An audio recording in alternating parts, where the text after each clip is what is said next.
Perkenalkan, kami dari kelompok 4 ingin mempresentasikan bab 4 yang membahas tentang jurnal. Dan inilah nama-nama anggota dari kelompok kami yang berjumlah 6 orang.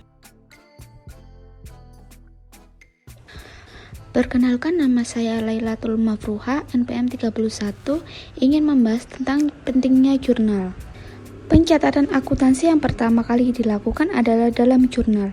Dibanding dengan catatan akuntansi yang lain, pencatatan di dalam jurnal ini biasanya lebih lengkap dan lebih terinci, serta menurut urutan tanggal kejadian transaksi. Jurnal merupakan catatan akuntansi permanen yang pertama yang digunakan untuk mencatat transaksi keuangan perusahaan. Karena jurnal merupakan catatan akuntansi yang pertama diselenggarakan dalam proses akuntansi, maka dalam sistem akuntansi, jurnal harus dirancang sedemikian rupa sehingga tidak akan terjadi ada satu transaksi yang tidak dicatat. Catatan yang dilakukan di dalamnya lengkap dengan penjelasan, tanggal, dan informasi lain agar catatan tersebut mudah diusut kembali ke dokumen sumbernya. Yang selanjutnya ada jurnal umum. Jurnal umum ini digunakan untuk menampung transaksi penjualan, pembelian, penerimaan, dan pengeluaran kas, penyusutan aset tetap, dan transaksi lainnya. Dan inilah kolom-kolom yang terdapat pada jurnal umum. Yang pertama, kolom tanggal. Kolom ini diisi dengan tanggal terjadinya transaksi yang diisi secara berurutan sesuai dengan kronologi terjadinya transaksi. Yang kedua, kolom keterangan. Kolom ini diisi dengan keterangan lengkap mengenai transaksi yang terjadi, seperti nama akun yang didebet atau dikredit, serta penjelasan ringkas tentang transaksi yang bersangkutan. Dan yang selanjutnya, kolom nomor bukti. Kolom ini digunakan untuk mencatat nomor formulir atau dokumen sumber yang dipakai sebagai dasar pencatatan data dalam jurnal tersebut. Karena pencatatan dalam jurnal harus dapat diverifikasi ketelitian dan kebenarannya, nomor ini diperlukan untuk pencarian kembali dokumen sumber yang bersangkutan dengan transaksi untuk keperluan verifikasi terhadap transaksi yang telah terjadi. Berikutnya, kolom nomor akun. Kolom ini diisi dengan nomor akun yang didebet dan nomor akun yang dikredit dengan adanya transaksi. Pencantuman nomor akun dalam kolom ini digunakan untuk proses peringkasan secara periodik, biasanya setiap bulan, transaksi keuangan yang terjadi dalam periode tertentu. Dan yang terakhir adalah kolom debit dan kredit. Kolom ini diisi dengan jumlah rupiah transaksi. Jumlah-jumlah rupiah dalam kolom ini diringkas atau dijumlahkan menurut nomor akun yang tercantum dalam kolom nomor akun. Hasil ringkasan menurut nomor akun ini kemudian secara periodik dibukukan ke dalam akun yang bersangkutan dalam buku besar. Jurnal khusus. Jurnal khusus merupakan pecahan dari jurnal umum yang tidak dapat lagi menampung transaksi yang semakin tinggi guna menghemat waktu agar lebih efisien dan untuk mengecek ketelitian dalam pencatatan di dalam buku pembantu. Beberapa alasan jurnal umum perlu dipecah adalah: yang pertama, untuk mengumpulkan dan menggolongkan transaksi yang sama yang frekuensi terjadinya lebih tinggi. Kedua, untuk mengurangi pekerjaan pembukuan ke dalam buku besar dan untuk menggolongkan suatu transaksi yang dicatat. Ketiga, untuk memungkinkan pengerjaan pencatatan transaksi ke dalam jurnal dilakukan oleh beberapa orang. Keempat, untuk menciptakan pengendalian internal. Terus berikutnya, prinsip dasar yang melandasi perancangan.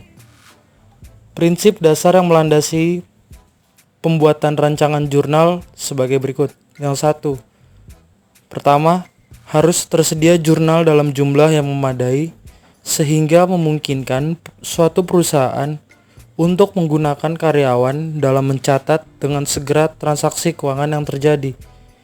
Yang kedua, Jurnal akan digunakan untuk memisahkan transaksi ke dalam penggolongan pokok tertentu seperti penerimaan kas, pengeluaran kas, penjualan, dan pembelian. Yang ketiga, untuk mengurangi pekerjaan pembukuan yang terinci, harus digunakan kolom-kolom khusus ke dalam jurnal, sehingga memungkinkan pembukuan atau posting jumlah per kolom ke dalam akun yang bersangkutan di dalam buku besar. Yang keempat, nama kelompok dalam jurnal harus sesuai dengan nama akun yang bersangkutan dalam buku besar yang akan menerima jumlah yang akan dibukukan dari jurnal. Yang kelima, kolom-kolom dalam jurnal digunakan untuk mengumpulkan angka yang akan diringkas dalam akun yang bersangkutan dalam buku besar. Yang keenam, sedapat mungkin jurnal harus dirancang sedemikian rupa sehingga pekerjaan menyalin informasi dari dokumen sumbernya dibuat sangat minimum. Yang ketujuh, harus ditetapkan hubungan antara dokumen sumber tertentu dengan jurnal sehingga pertanggungjawaban kebenaran informasi dapat ditemukan.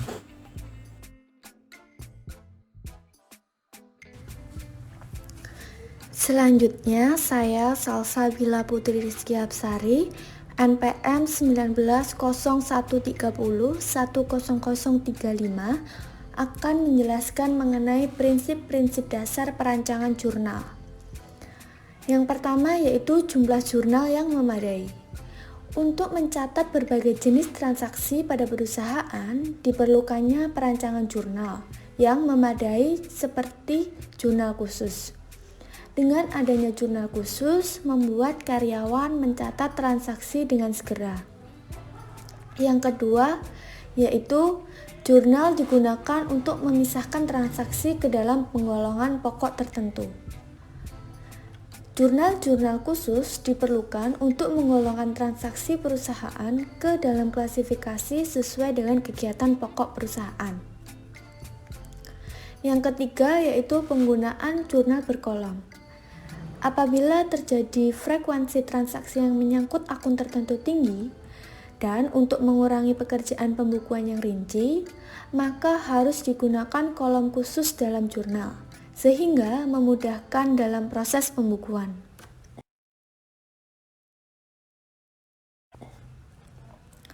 Yang keempat yaitu nama kolom dalam jurnal harus sesuai dengan nama akun yang bersangkutan dalam buku besar.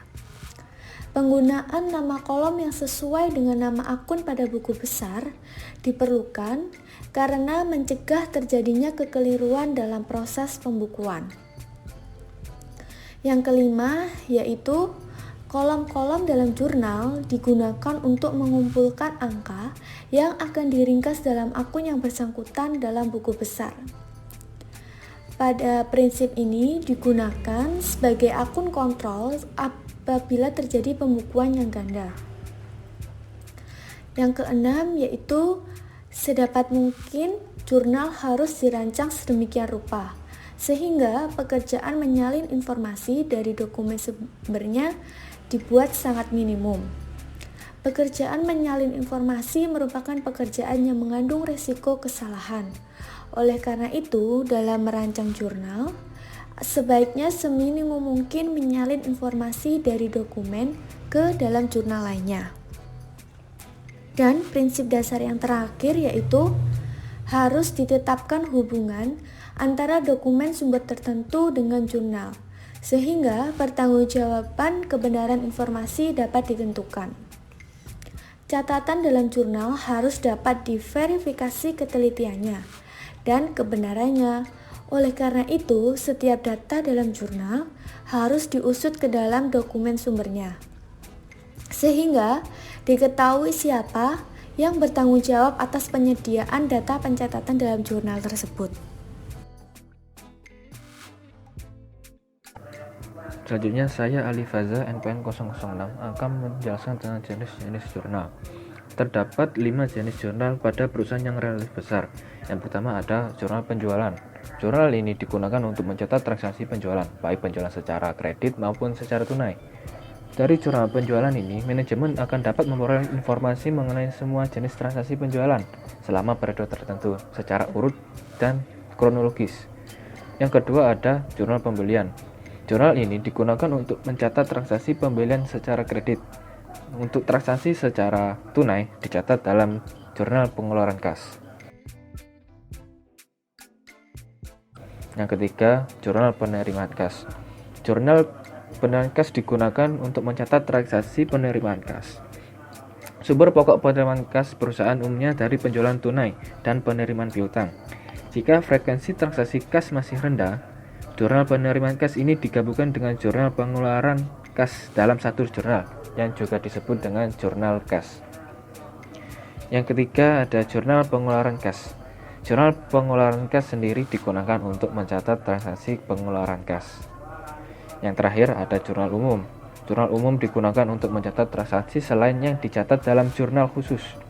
Jika perusahaan hanya menyelenggarakan 2 jurnal khusus, jurnal kas dan jurnal penjualan saja, maka jurnal umum digunakan untuk mencatat transaksi selain penerimaan dan pengeluaran kas serta transaksi penjualan.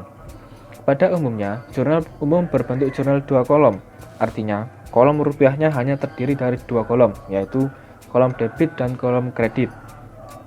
Hal ini dibuat demikian karena transaksi yang dicatat dalam jurnal umum sangat bervariasi dengan frekuensi kejadian yang rendah. Jika transaksi tertentu yang dicatat dalam jurnal umum relatif sering terjadi, maka akun yang terkait dapat dibuatkan kolom tertentu, sehingga jurnal umum tidak hanya terdiri dari 2 kolom saja. Selanjutnya, saya Sandi Damora, NPM 032. Metode pencatatan data ke dalam jurnal. Ada beberapa cara yang dapat digunakan untuk mencatat informasi ke dalam jurnal. Yang pertama, dengan pena. Informasi dalam dokumen disalin dalam jurnal menggunakan tulisan tangan. Yang kedua, dengan mesin pembukuan. Informasi dalam dokumen sumber dicatat dalam jurnal dengan menggunakan mesin pembukuan. Bersamaan dengan itu, pembukuan ke dalam akun buku pembantu. Yang ketiga, dengan arsip dokumen sumber yang berfungsi sebagai jurnal. Ini adalah salah satu cara jurnal yang berupa arsip dokumen sumber yang disusun menurut waktu terjadinya transaksi. Cara ini dapat menghindarkan pekerjaan penyalinan informasi dari dokumen ke dalam jurnal. Yang terakhir, dengan komputer. Data dalam komputer dimasukkan ke dalam sistem komputer melalui keyboard dan dicatat ke dalam arsip transaksi yang berfungsi sebagai jurnal. Dan selanjutnya saya Muhammad Yahya, NPM 030. Di sini saya akan menjelaskan mengenai langkah-langkah dalam perancangan jurnal. Jadi dalam merancang jurnal itu yang pertama yaitu mengumpulkan informasi mengenai karakteristik transaksi yang terjadi dalam perusahaan. Perancangan jurnal dimulai dari studi terhadap karakteristik transaksi yang dilakukan oleh perusahaan dan transaksi yang frekuensi terjadi tinggi dalam jangka waktu sebulan perlu dibuatkan jurnal khusus. Sedangkan transaksi yang frekuensi terjadinya rendah itu dapat ditampung dalam jurnal umum bersama dengan transaksi-transaksi lain yang frekuensi terjadinya rendah. Yang kedua yaitu membuat jurnal standar untuk setiap jenis transaksi yang frekuensi terjadinya tinggi. Setelah transaksi yang berfrekuensi tinggi diidentifikasi, langkah selanjutnya adalah mempelajari ciri khas transaksi tersebut untuk dapat menentukan akun angkut buku besar yang terkait dalam pencatatan transaksi tersebut. Jadi atas dasar ini dibuat jurnal standar untuk mencatat transaksi-transaksi yang berfrekuensi tinggi. Dan yang terakhir yaitu merancang jurnal berdasarkan jurnal standar tersebut. Jadi jurnal standar kemudian dipakai sebagai dasar atau asumsi untuk menentukan kolom-kolom yang harus dicantumkan dalam jurnal khusus. Kolom dalam jurnal itu ditentukan atas dasar tingginya frekuensi terkaitnya akun tertentu yang didebit atau dikredit dalam pencatatan transaksi tersebut. Dan sekian presentasi dari kelompok kami mengenai jurnal. Semoga bermanfaat bagi kelompok kami khususnya dan bagi teman-teman semua yang melihat video ini pada umumnya. Dan dari kami, atas kurang lebihnya kami mohon maaf. Wassalamualaikum warahmatullahi wabarakatuh.